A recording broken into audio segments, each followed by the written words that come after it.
good morning. Welcome to this press conference that we'll manage together with Romain Trapp. Always a pleasure.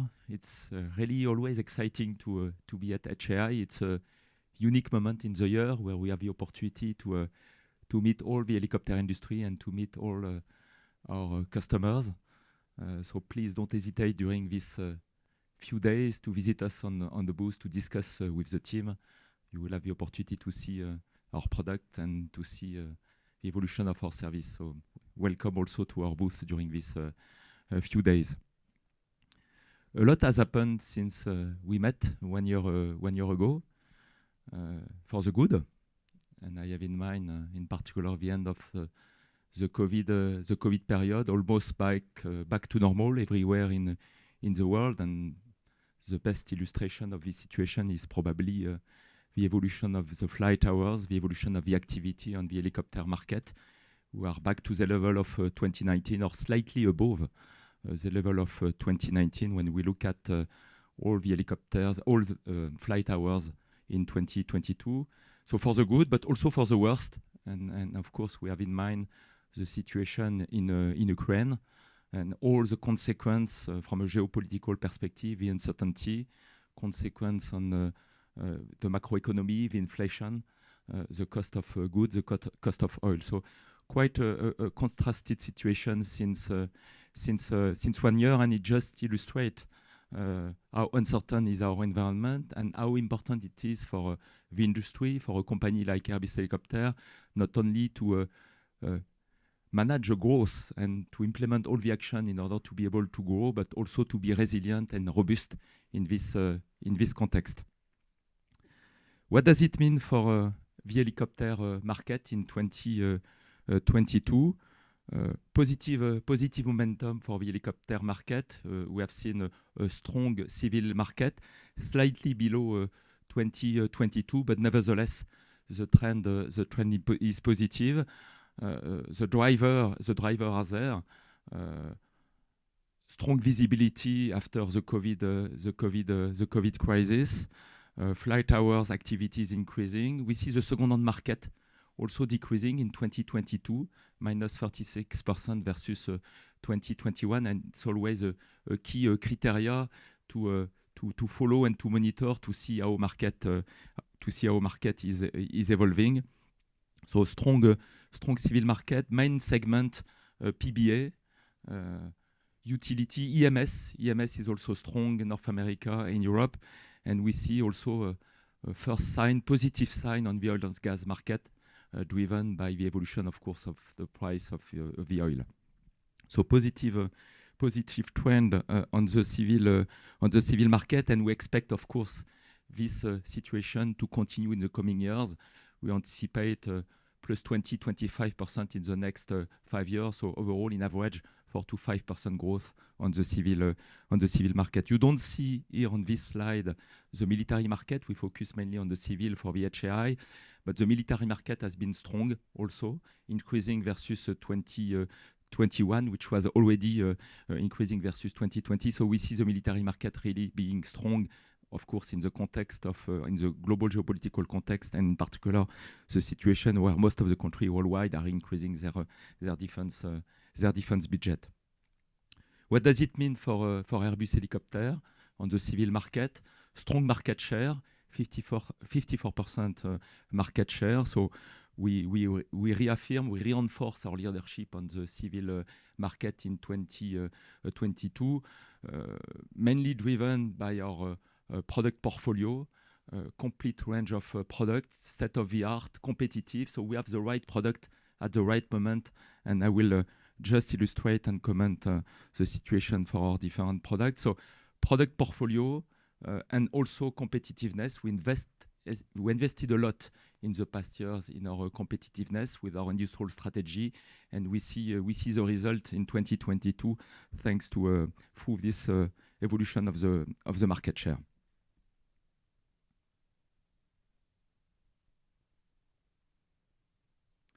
Can you move to the next? No, it's okay, Laurence.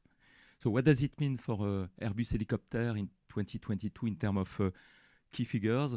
So a strong year and on some aspect a record year, so strong year in terms of deliveries in a difficult context, in particular for our supply chain. We have been able to increase in terms of deliveries, 344 helicopters delivered, slightly above 2021. Increase in terms of revenues, 7 billion, so slightly above 7 billion. So it's a record year for Airbus Helicopters in terms of revenues. So driven by helicopters deliveries, a good mix, a strong mix, and also driven by a strong performance in terms of support and services. And here we directly benefit from the evolution of the flight hours and the evolution of the activity. Strong years also in terms of booking. 374 helicopters booked. In value, it's 9.4 billion in terms of booking. So again, it's a strong year, record year in terms of value, driven by the military market. We secured strong orders in 2022. I have in mind the Tiger Mark III contract that we signed with France and Spain. I have also in mind the export contract for H225M, the Caracal, in the UAE. Strong also on H145, and I have in mind here the contract that we've signed in Cyprus for the H145M. So strong level of booking for the military market. On the civil side, of course, we benefit from our market share and the strong performance for our different helicopters, in particular the light helicopter. You see here on this chart, when we combine H125 and 130, we are slightly above 200. So this is the highest level since 10 years. So light helicopter, it's always, I think, a good illustration on the direction and where the market is evolving. So strong performance for the light helicopter. H135, good year for the 135, driven by the EMS market, but also the military market and the training. We secure an important contract in Morocco. H145, 83 booking for the H145. So we again just illustrate here the polyvalence of this helicopter, well positioned on all the different segments, the military, the oil and gas, EMS, VIP, so all segments benefit to the H145. H160, 12 helicopter booked, order booked above 100 helicopters. So the main challenge today for the H160 is really the ramp up of the program. So from that perspective, 2023 will be a critical year in order to be ramped up and to meet the market demand, which is really strong for this helicopter. Again, for the H160 PBA market is strong, but this helicopter is today positioned on all the different market segment. We have delivered the first helicopter last year in Brazil, in Japan. We have delivered the first helicopter to the French Navy, so for search and rescue mission, and we'll deliver in 2023 the first helicopter to the French Gendarmerie, so for public services mission. So H160 addressing today already all the different type of mission, and we benefit from that. H175, 8 helicopter book. So this helicopter is really illustrating the positive momentum we see on the oil and gas market. After several years of downturn and difficult time for the oil and gas market, in the context of the increase of the oil price, we really see a positive sign in 2022, and it should be confirmed in 2023. And H175 is the first helicopter really to benefit from that situation, to benefit from the evolution of the market, and at the same time, the need we see on the market for the renewal of some existing helicopter on the market. Super Puma, good year and driven here mainly by the military market. So good year, strong year in terms of deliveries, in terms of revenues, and in terms of booking. I've not commented the profitability for the company, but we have an increase in terms of profitability, reaching 9.1% in terms of profitability. We benefit from the increase in terms of revenues and the focus that we have done on cost. So important result in terms of competitiveness, but also in terms of financial results. Last but not least, it's always a comment I like to insist on. I was mentioning in the introduction the uncertain context we live in, the importance for our company, the importance for the industry to be able to manage the growth, to capture the growth, but to be resilient also. And the best way to illustrate the resilience and the robustness of the company is to look at the balance between the civil and the military. So almost balance. We see that the military, in terms of revenue, is slightly above civil. I think it just illustrates the context of the market. And in terms of support and services versus product, again, relatively well balanced. And to illustrate the evolution of the support and services, I've mentioned the evolution of the flight hours. I could also mention in terms of booking the two important contracts that we have secured in 2022. The first one for the NH90, so the NOS contract, long-term contract that we have secured with France and Germany. And I think, Romain, you can comment the second one, which is related to Lakota. So what about North America, Romain? Yeah, so we had a strong year in North America in 2022. So in total, actually, we saw our customers flying much more in 2022 versus 2019, plus 10% in flying hours, mainly driven by EMS. We booked 87 helicopters, so clearly back actually to pre-COVID level. What was interesting in 2022 is historically, we booked 2/3 of our helicopters on the single engine side and 1/3 on the twin. Last year, it was almost 50-50.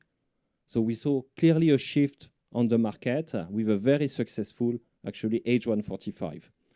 We booked 87 helicopters with 56 different customers, so a lot of orders by batch of 1, 2, or 3 helicopters per customer.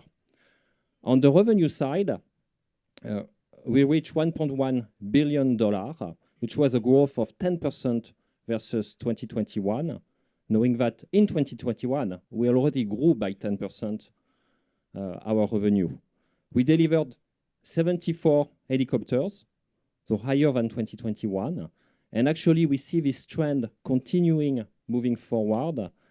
In 2023, we expect our revenue to significantly grow again by at least 10%. And in terms of deliveries, actually, right now, with what we have in the backlog, we expect a growth also of 20% in terms of number of deliveries. Market share-wise, if we can go to the next slide, we had a record year. 61% of the turbine helicopter booked in North America in 2022 were booked with Airbus. So 3 strong markets there. Emergency medical services, which was very strong actually in 2022, as well as law enforcement, both actually mainly driven by fleet replacement program. And a third market which was strong, which took us, to be honest, a bit by surprise, both in North America and worldwide, which was the success of private and business aviation. This was a market which was usually relatively low, clearly not at the level of law enforcement or emergency medical services in the past, and which is now, in terms of number of helicopters booked, at the same level. What was interesting on this market is we booked actually all our helicopters type and sold all our helicopter type to private and business aviation individuals. But 125, 130, 135, 145, and 160. Last, in terms of bookings and market share, one-third of our bookings, of our 87 bookings, were actually customers who were new to Airbus, either poached from the competition or brand new to the helicopter market. So moving forward and looking at the future, we pioneer a sustainable aerospace for a safe and united world. This is our purpose at Airbus, and we really at Airbus Helicopter want to contribute to this purpose. We want to deliver the best product and services. We want to develop our leadership position on the market, but we want to do more than that. We want to shape the future of our industry. So from that perspective, we have defined clear strategic priorities for 4 pillars. about customer loyalty, and here it's clearly about proximity, it's about flexibility, it's about adjusting our service offer to our customers to ensure that we deliver the service that our customers expect, any customers in the world. It's about innovation, incremental innovation, but also disruptive innovation in order to prepare the evolution of the industry of tomorrow. It's about sustainability. It's our commitment at Airbus, and we could believe regarding helicopters that we are representing less than 1% in terms of CO2 emission, that we are delivering through our helicopters critical missions.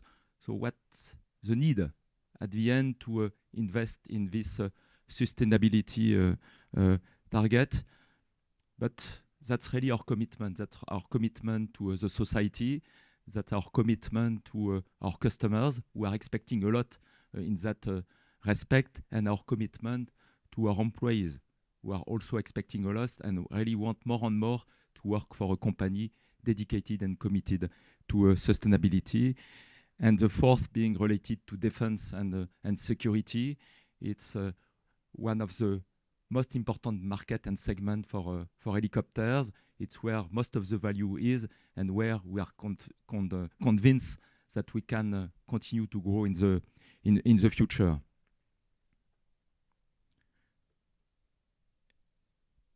Regarding customer loyalty, so we continue to develop and improve our service offer based on the H-Care contract.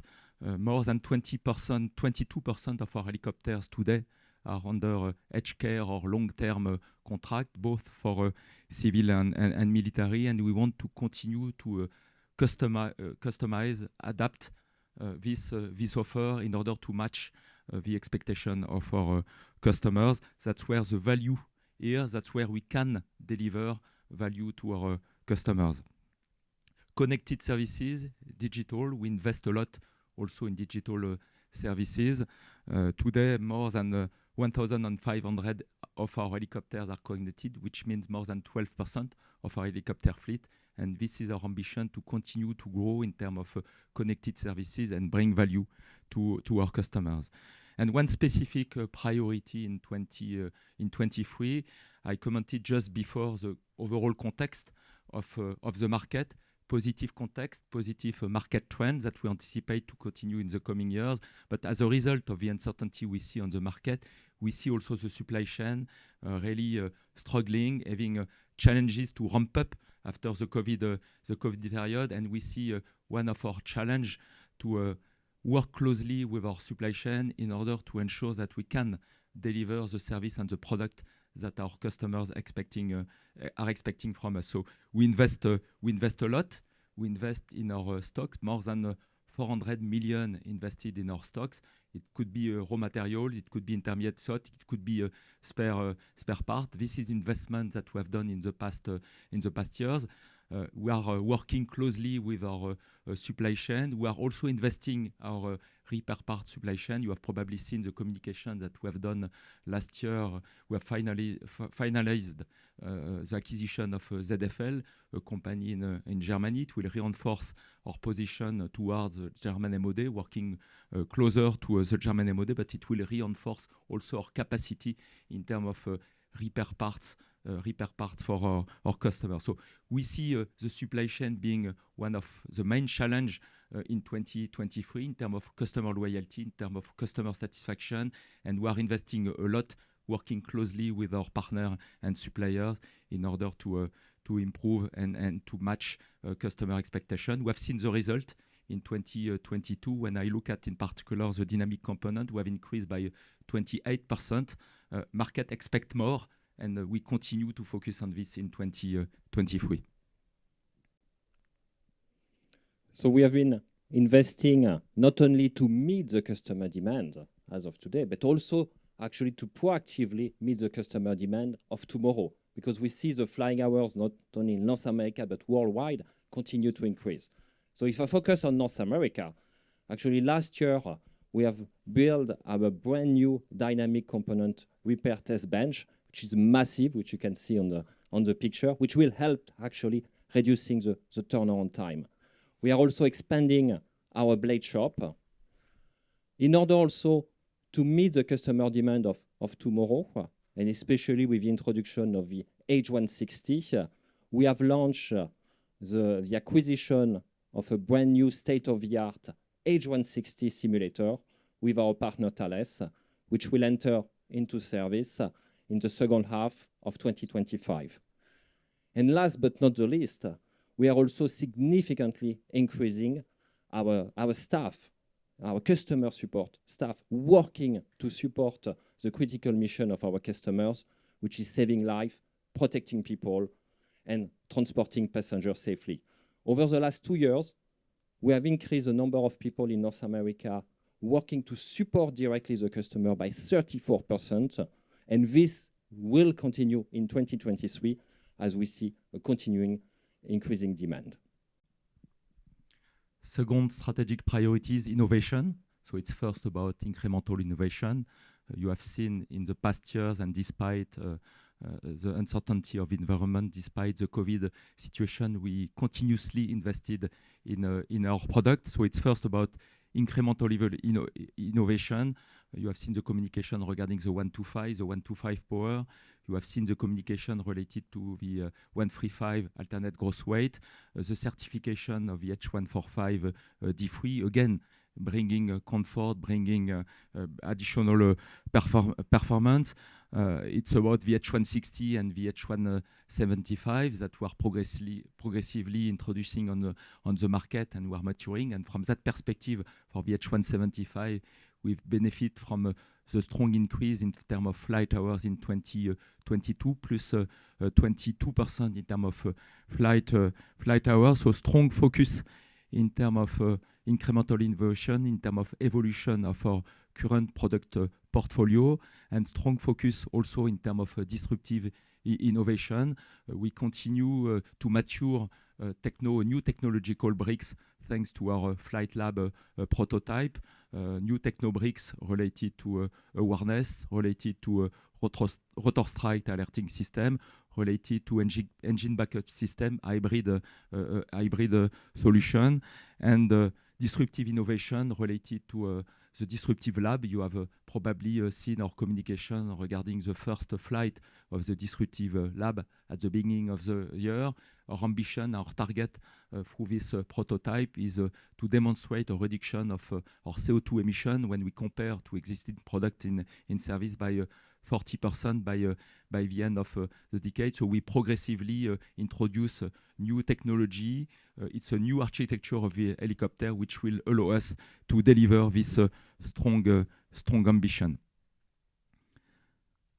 Romain, what's about US and what will be new in 2023? Yeah, so our goal really is to continue improving our product through incremental innovation.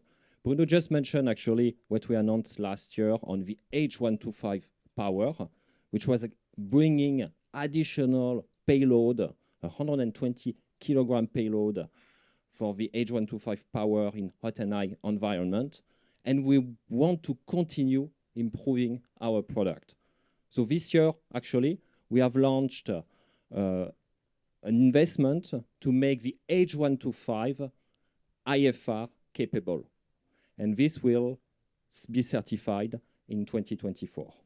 And this will continue actually making sure the H125 is the undisputed leader on the single engine side.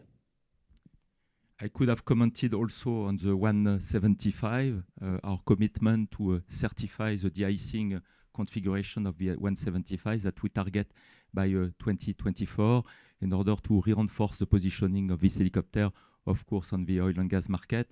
And when it comes to the H225, you have seen our communication regarding the certification of the new main gearbox, the enhanced main gearbox.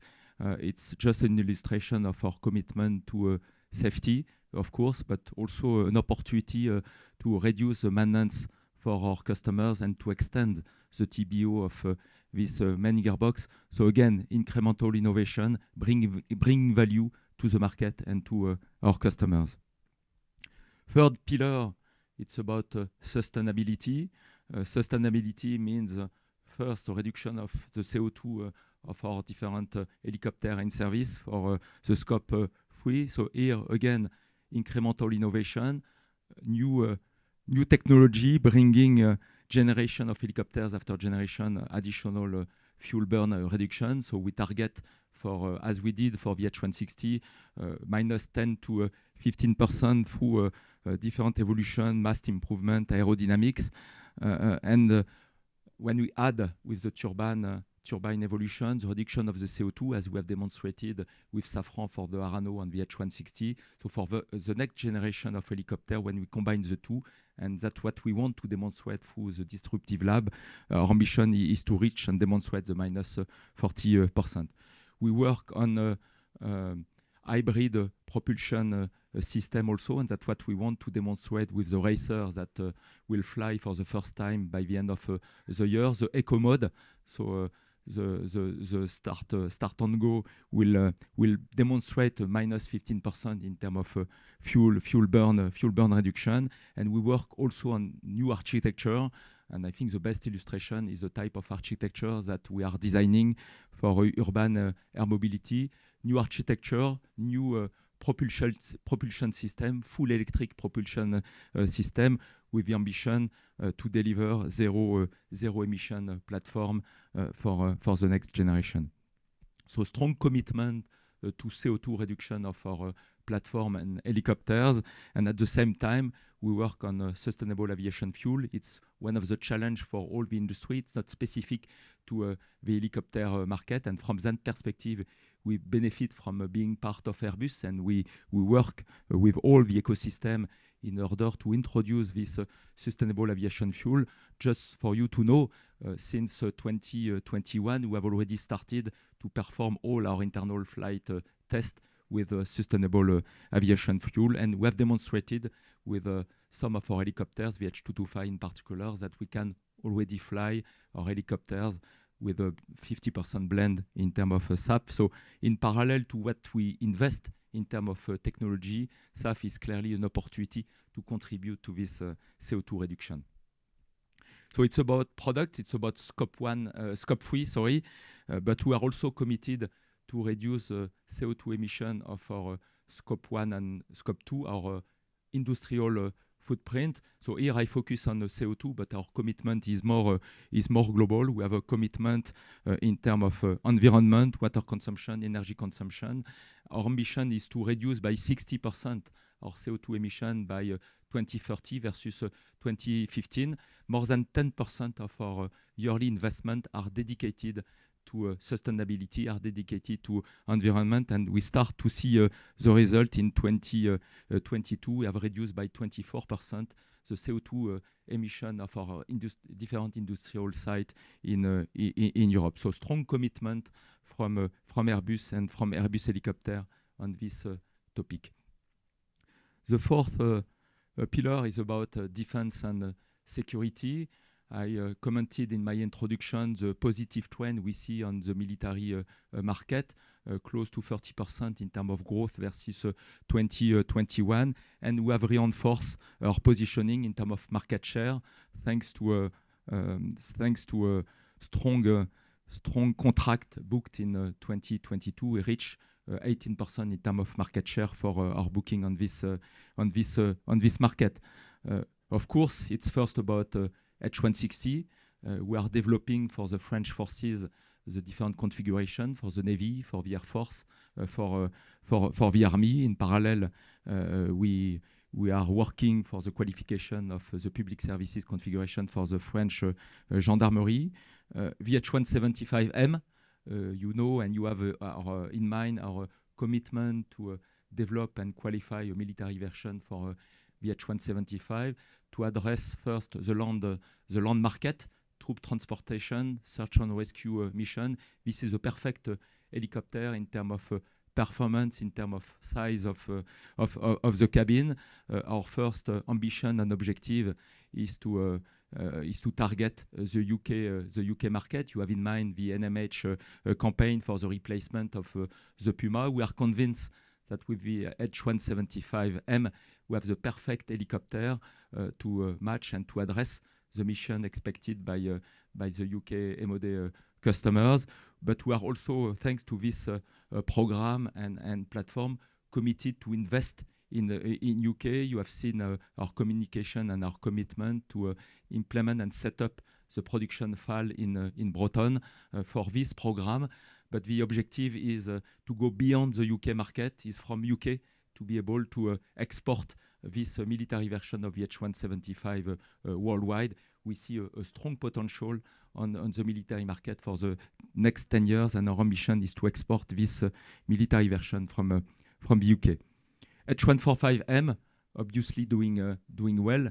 I commented the Cyprus contract that we have secured in 2022, and we see really a strong momentum on the market in Europe, but beyond Europe, in the context where most of the countries are investing in defense, are increasing their defense budget. So our objective is really on the military market, like we are on the civil market, is to have a complete range of product from the light to the heavy helicopter, and to have all the solution and the answer to the need of our different customers. It's also about new technology, new architecture through the VSR 700 and the SDAM program. We are developing a drone, a VTOL, a helicopter drone that we are targeting first for the navies, but we consider that this solution could also perfectly fit for the armies and the need to transport for logistic and goods. So our objective here is to secure a first contract in 2023 for the French DGN, French Navy, and we'll have important milestone through sea demo in 2023. On the US side, we have signed mid last year a support contract with the US Army to support the 482 Lakotas, which are flying for the US Army and US Army National Guard. This was a $1.5 billion contract for the next 5 years. We have right now also, we have 17 UH-72 Bravo model, which are operated by 9 Army National Guard states all over the US. And we are working on enhancing actually the capabilities of the aircraft and working on further opportunities, Bruno. And last but not least, we discussed this morning a lot about product, but our industry, Airbus Helicopter, it's also about people. That's where the competencies are. You see on this slide the celebration in 2022 for the 30 years of Airbus Helicopter. So just an illustration of the passion and the commitment of all our teams and employees to our customers. But we are also investing a lot, more than 2,000 new recruitment in 2022. I mentioned the challenge with the supply chain. It's also a challenge on the market in terms of attractiveness. So the challenge and the tension we see on the job market. So we are investing in 2022 and will continue in 2023 to recruit at the same level to prepare the future, thanks to the commitment of all our teams. That's all what we wanted to share with you this morning. Key highlights for 2022 and where are our key priorities for 2023 and the next years. I think we have probably Laurence time for questions, so please don't hesitate. Could I just ask you to state your name and the publication you work for before you ask your question? Good morning, Dominic Perry with Flight Global. A couple of questions on the H175. You said that 2023 will be the year that its resurgence will be confirmed, and I just wondered what level of bookings you're expecting and how that pans out going forward into 24, 25 and so on. And on the H175M, you've developed a version without Chinese content. If I remember, there were a couple of outstanding items to do with the transmission, and I wondered whether you had now resolved those. To your first question, we don't put limit to ourselves. 2022 have just demonstrated the fact that the oil and gas market is recovering, and the 175 you have seen 8 booking has directly benefit from that. So most of the booking for the 175 in 2022 were coming from the oil and gas market. And you have in mind that in the past years, for super medium or heavy helicopter, no booking were coming from the oil and gas market. So you will tell me it's not a lot. It's the first sign. It's the first sign that the market is recovering. And I'm optimistic when I look at 2023. In this context, we see a need for new helicopters. We see the flight hours increasing on the oil and gas market. We see the overcapacity, which was on the market in the past years and clearly was limiting the need for new helicopters. There is no more overcapacity for most of the segment. So all the conditions and the ingredients are here for investing in new helicopters. And perhaps the last comment is related to some of the existing products. And here I have in mind the S92 mainly. We see more and more a need from the market to replace this helicopter, which will start to be expensive in terms of operation and in terms of support. So there are clear messages from the market that there is a need for super medium in a context where flight hours are increasing, market is recovering, and need to replace some of the existing helicopters. So that's the reason why I'm positive about the perspective of the H175, but we will not limit ourselves. For the second question, we have a clear message and a clear commitment to the market. Yes, the H175 civil configuration is a result of a partnership between China and Europe. The H175M military version will not have any parts coming from China. So it's a clear commitment. And from that perspective, we have already launched all the alternative source in order to meet and deliver on this commitment.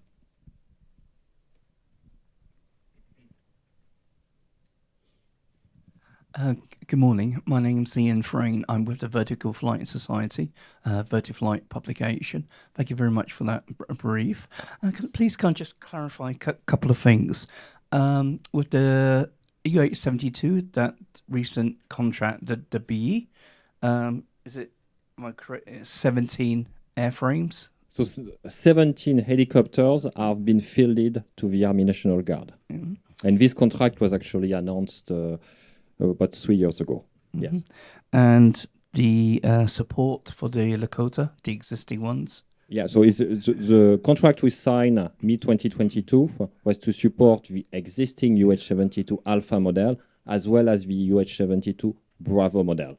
And this contract will go from 2022 to end of 2026. And with the Disruptor Lab that you have flown, what is the plan for the next year or so regarding flight testing and so forth? Disruptor Lab. The Disruptive Lab is at this stage a prototype. So our ambition is really to mature new technological bricks, to mature new architecture in order to deliver and demonstrate that we can deliver on our ambition. One being, of course, the reduction of CO2 that I just commented, minus 40%. So it's not at all at this stage a program, but when you are the leader on the market, it's, I think, and I consider a responsibility to be ready at any time to be in a situation to launch a new program if market is requiring this new program. So objective, of course, when you invest in new technology is to be ready at one point of time to launch a new program, but it's not today in our plan, and so it's not part of the trajectory, but we'll be ready the day we'll need it. Will some of that technology from Disruptor Lab, will that go into Racer at all? Will some of that transfer across, perhaps? Not directly. Racer and Disruptive Lab are really innovation in terms of new architecture, and from that perspective, you cannot translate directly the new architecture to one or the others. I think it's more the Flight Lab, which has the objective to mature new technobricks, and here the new technobricks that were maturing on this Flight Lab could perfectly fit to another platform. So Racer, Disruptive Lab are really, and when you see the prototype, they are completely different, and you cannot translate directly one to the other. Yeah. I mentioned this. I could refer to the stop and start technology that we want to demonstrate on the racer, with the objective in particular to reduce the minus 15%. So these are the kind of techno bricks which are onboarded on the racer, which at one point of time could perfectly be installed on another platform. So there are some, but in terms of architecture, these are different platform and prototype. Good morning, Jim McKenna with Aerospace Tech Review. You've observed the early signs of recovery in oil and gas. There has been a lot of thought that the energy companies took the opportunity of the pandemic to drastically increase the efficiency of their operations, particularly on offshore platforms. So I'm curious, what is the oil and gas market going forward versus what you expected it to be before the pandemic? How has the growth trajectory changed in that sector?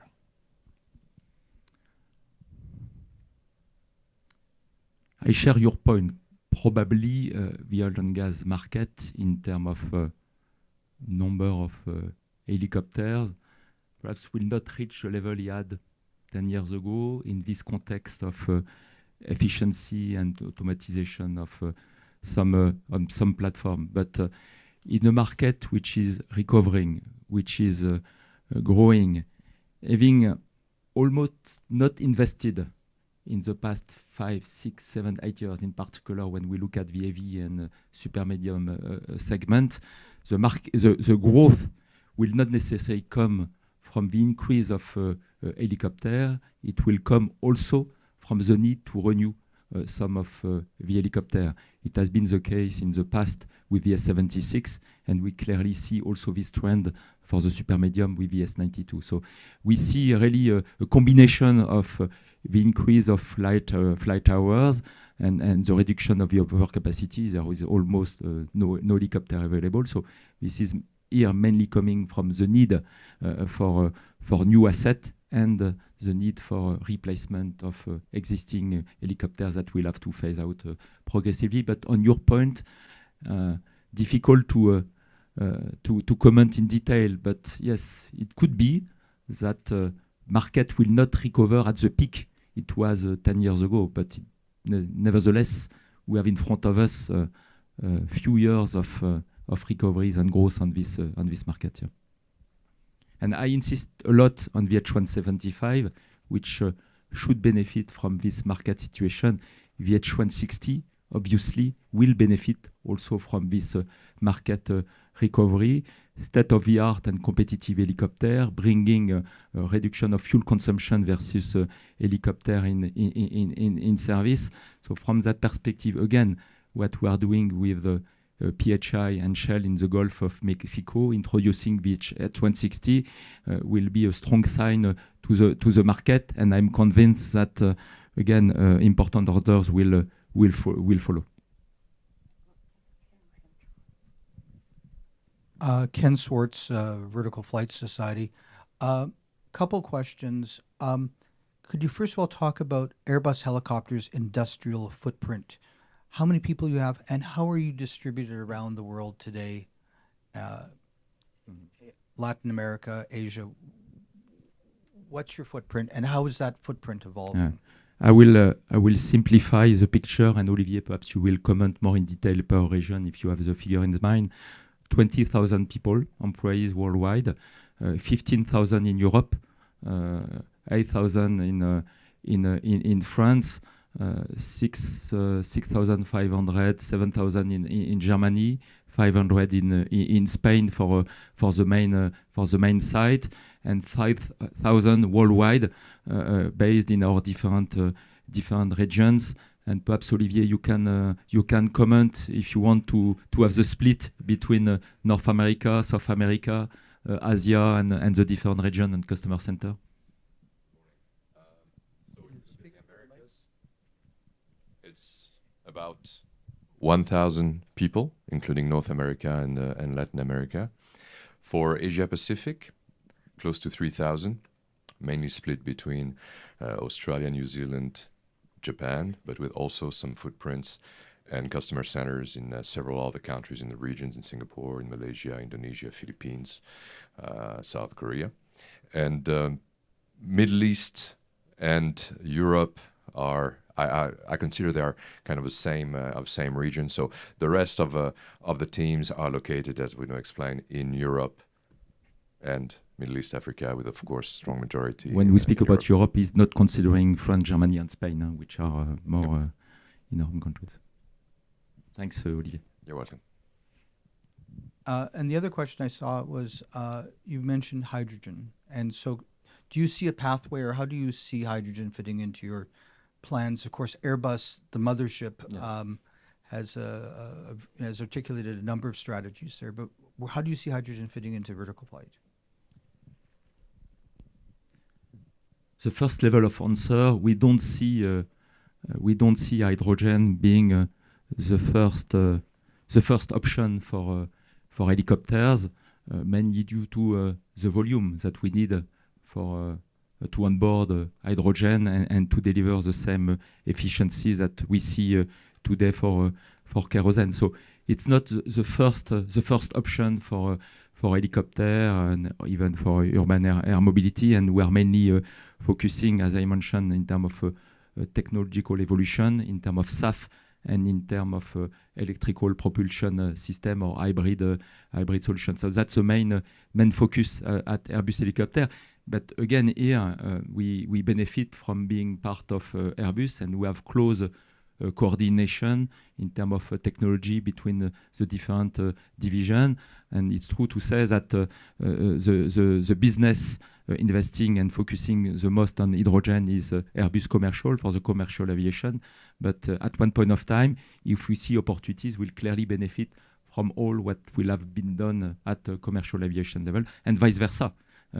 In terms of investment in new technobricks for electrical propulsion system or for hybrid solution, Airbus Helicopter somehow is the leading business within Airbus in order to mature this kind of technology, but all the group and all the business will benefit from what we are doing in that field.